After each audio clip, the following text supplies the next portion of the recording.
حشر کے میدان میں اپنے نبی کے سامنے جب حاضری ہو تو پشیمانی کا جو ہے پشیمان بن کر کے شرمندہ ہو کر کے اپنے رسول کی بارگاہ میں حاضر نہ ہو. کیا کوئی ایک ایسا جلسہ بھی آپ نے سنا؟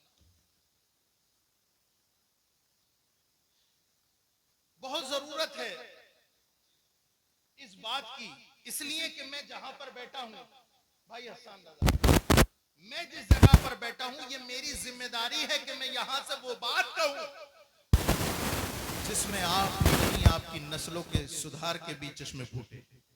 اس لیے کہ کل قیامت کے دن اللہ کے مامور فرشتے آپ سے سوال نہیں مجھ سے سوال کریں گے. نہ ادھر ادھر کی تو بات کر، یہ بتا کہ قافلہ کیوں لٹا، مجھے رہزنوں سے گلا نہیں تیری رہبری کا سوال ہے.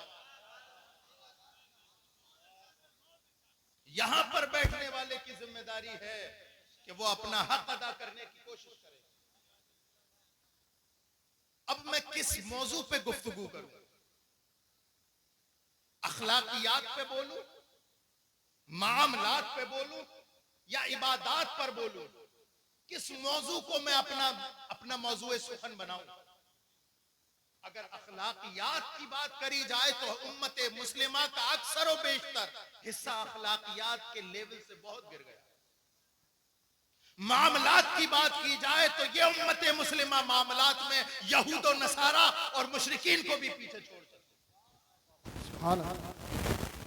اور عبادات کا معاملہ کیا جائے تو آپ دیکھیں منبر و محراب کس قدر کے سنے.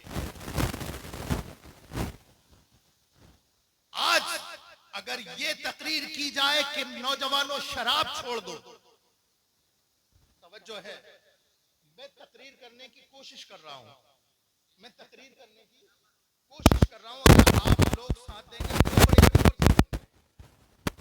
اگر میں یہ تقریر کروں کہ اے لوگوں نوجوانوں تم میں شراب پینے والوں کی شرح بہت بڑھتی جا رہی ہے، تو میری تقریر ہی نہیں، آپ نیٹ پر سرچ کریں 1000 تقریریں ہیں اور نہ جانے کتنے ہزار درجنوں کتابیں اس موضوع پہ لکھ دی.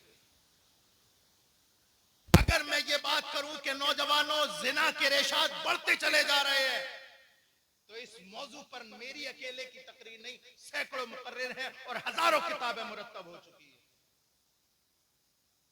میں یہ بیان کروں کہ اے مسلمانوں سود کھانا چھوڑ دو، تو صرف واحد میری تقریر نہیں، نہ جانے کتنی ہزار کتابیں. میں اب تقریر کرنے کی کوشش کیا ہے، میں شروع کر رہا ہوں.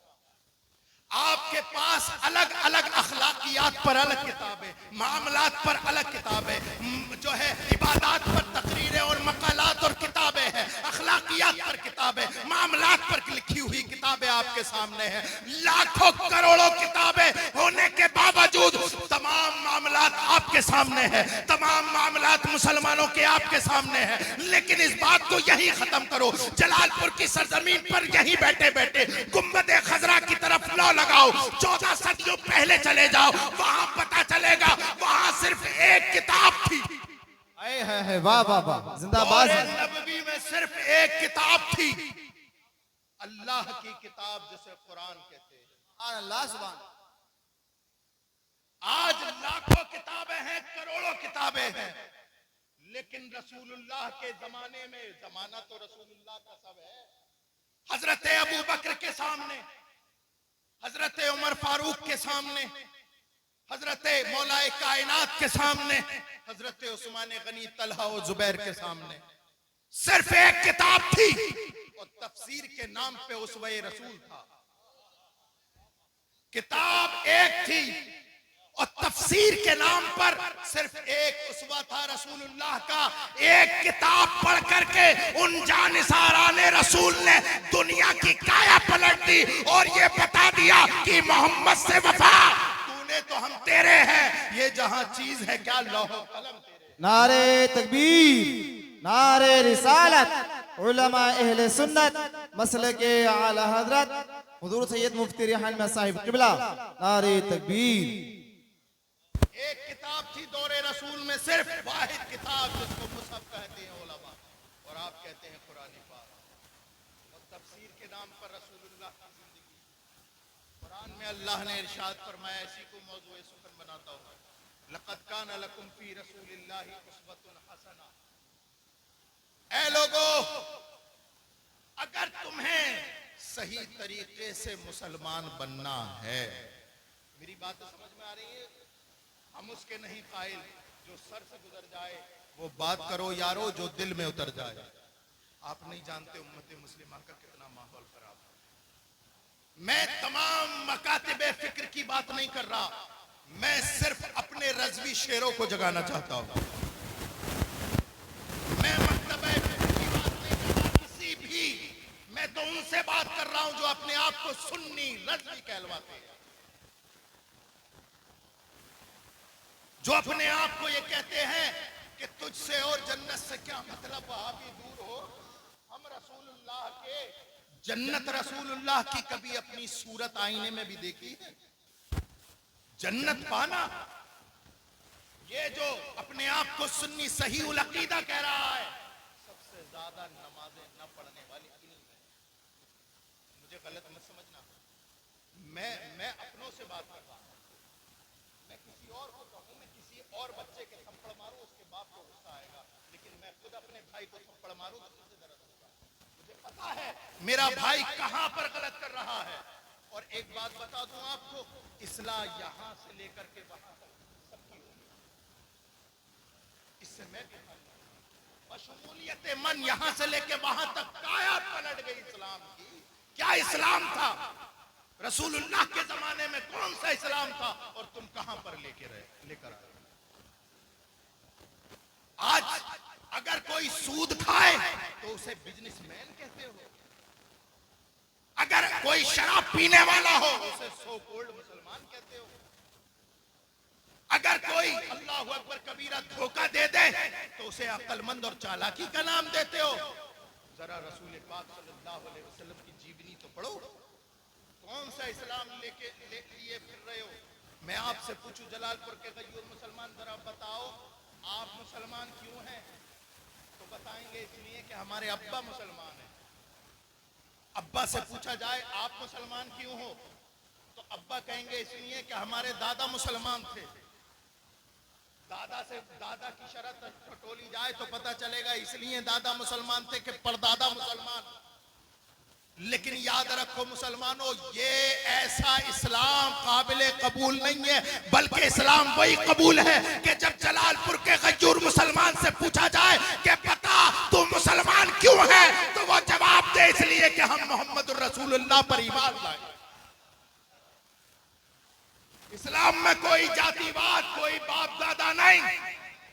باپ داداؤں کا دین ختم کرنے کے لیے ہی اسلام آیا ہے.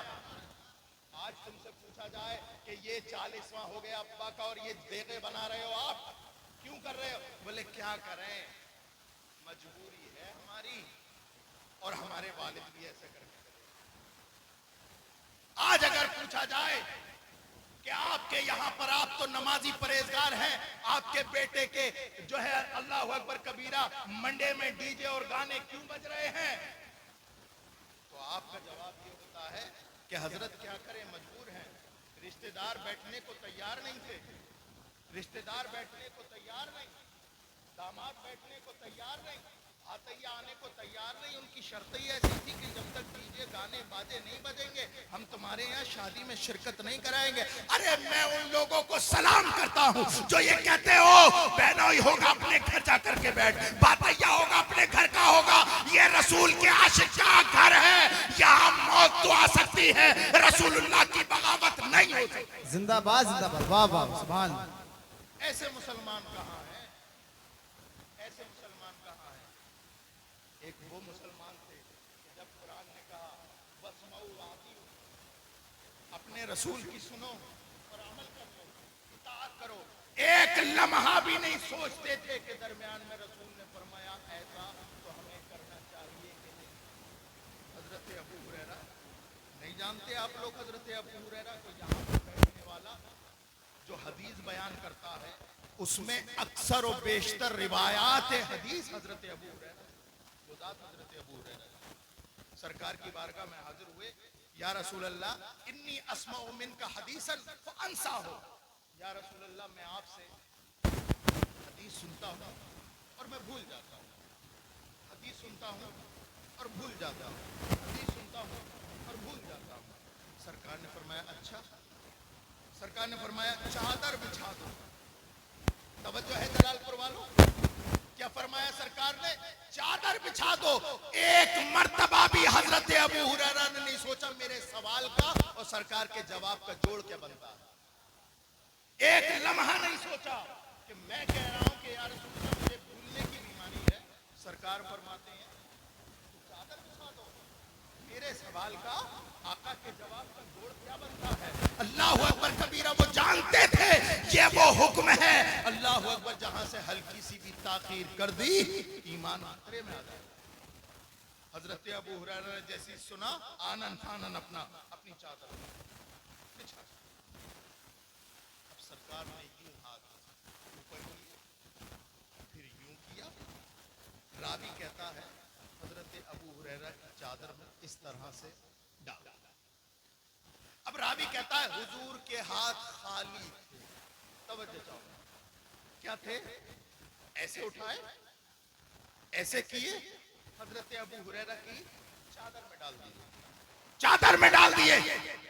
راوی جتنے راوی ہیں سب یہ کہہ رہے ہیں کہ ایسے حضرت سرکار کے ہاتھ تھے، خالی تھے اور ڈال دیے، خالی تھے ڈال دیے۔ ہر دیکھنے والے نے دیکھا خالی ہے، ڈال دیے۔ لیکن میں نے بریلی کے امام احمد رضا سے پوچھا، اے امام احمد رضا، مقرر تو یہ بتاتے ہیں کہ ہاتھ خالی تھے، وہ کہتے ہیں، بریلی کا امام بولتا ہے ارے نادان، ان کے چکر میں نہ پڑنا، ارے سن، سبحان اللہ، ان کے چکر میں مت پڑنا، سن میں بتاتا ہوں کہ سرکار کے ہاتھ میں کیا ہے، کیا ہے، کیا ہے سرکار کے ہاتھ میں۔ ایسے ایسے ایسے کر کے پکڑا اور ایسے رکھ دیا۔ اب امام کہتے ہیں مالک کونین ہے، ایسے کر کے پکڑا، ایسے رکھ دیا۔ مالک کونین ہے، وہ پاس کچھ رکھتے نہیں، دو جہاں کی نعمتیں ہیں ان کے خالی ہاتھ میں۔ لوگوں یہ مت دیکھو کہ سرکار کے ہاتھ خالی ہیں، ارے اللہ کے خزانے کی کنجی رسول اللہ کے ہاتھ میں۔